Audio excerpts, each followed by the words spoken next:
Hey, it's Mike. I am not an investing guru. I'm an average guy sharing my investment journey on the internet. In today's video, we're going to talk about how to make $800 a month using margin. First thing, you need to have a brokerage account. With that brokerage account, you need to have some money in that account.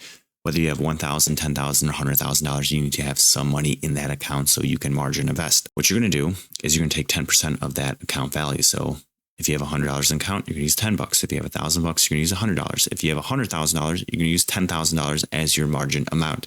So you have a brokerage account. Now you need to enable your margin. So what you're going to do, I like to use Robinhood because they offer an 8% borrow rate. There are other institutions that offer 13%. So I believe Robinhood is the best one for us retail investors, us normal people. Moving on. So what you're going to do, you're going to scroll down and you're going to go to this little margin tab here. And so you're going to press margin investing. And what you're going to do is you're going to enable your margin investing. So you're going to press that. I'm not going to press it because I already did it. And what you're going to do is you're going to put your borrowing limit. So again, if you have $100,000 and 10% of $100,000 is $10,000. So you're going to do $10,000. If you have $1,000, you can do $100 and then you will margin invest.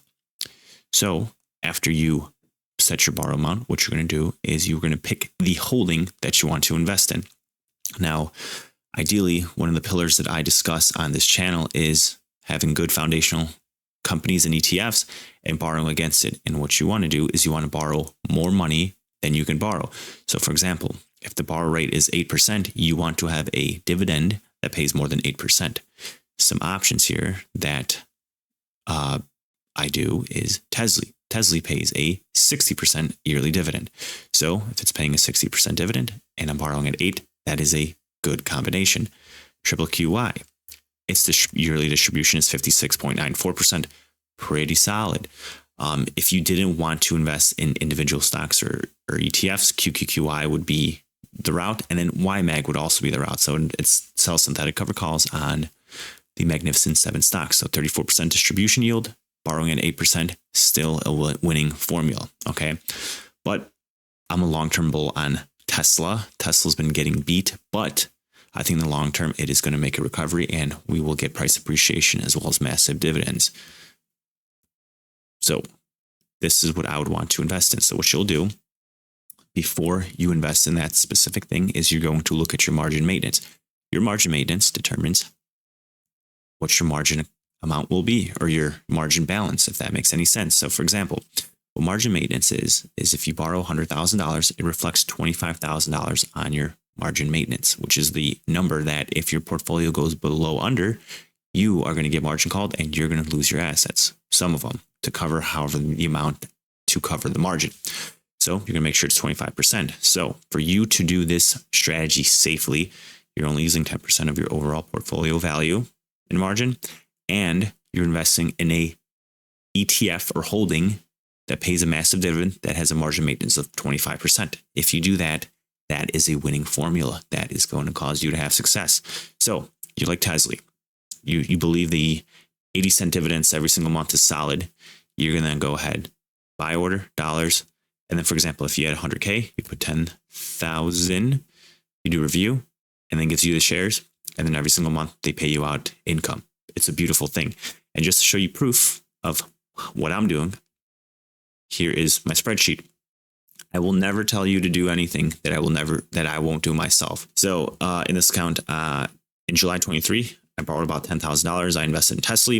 I think I invested in some other things, but lo and behold, got some payments for it. And then I decided in January to drop another 10K. So my original plan was to only use 5% of my total portfolio value margin. But I thought that was a low amount. So I bumped it up to 10% because having a good portfolio management, having about 10% in options, as well as like using margin would be a safe amount. So I bumped it up to 10%, and that $20,000 I borrowed got TSLY, and it has been paying out $1,000 for the first month, $800 second month, $800 next month, and the next distribution should be the following week.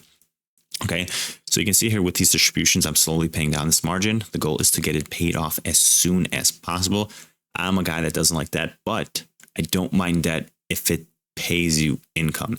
I don't like that where like you're buying a car and it's a depreciating asset and you're buying this lavish house that really you can't afford. that kind of stuff I view as bad debt, or like watches and things like that, just to flex or whatnot.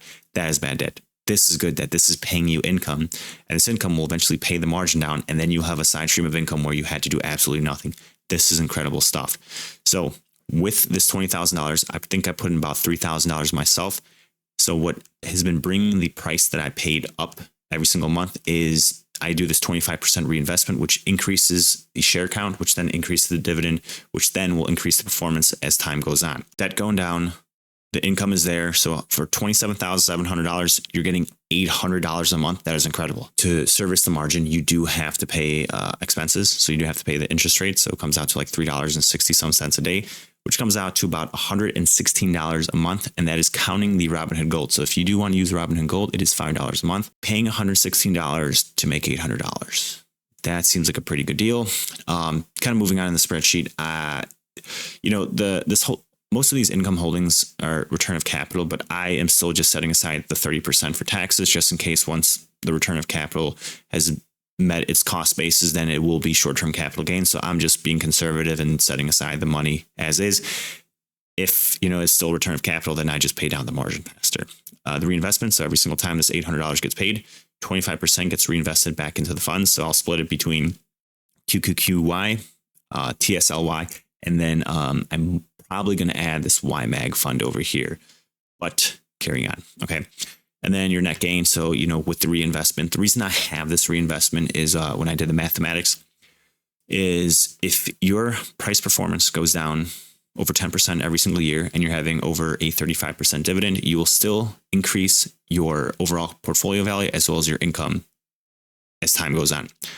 A lot of people don't believe that, but especially since TSLY is down, they think it's a trash fund. It will recover. And then, even if I keep putting money, if I keep reinvesting this money, because I am not using barely any of my own money, only $3,000 of my own money. This is all borrowed money that now is only borrowed up to $17,000. So half of it is not borrowed money anymore. So at some point it'll be zero, but to keep illustrating my point. So if you keep reinvesting 25% back into the fund, you will still have price performance as well as a dividend. Just going back to the TSLY thing, TSLY going down, there are other funds, like, for example, YieldMax is the exact same strategy, or NVIDIA.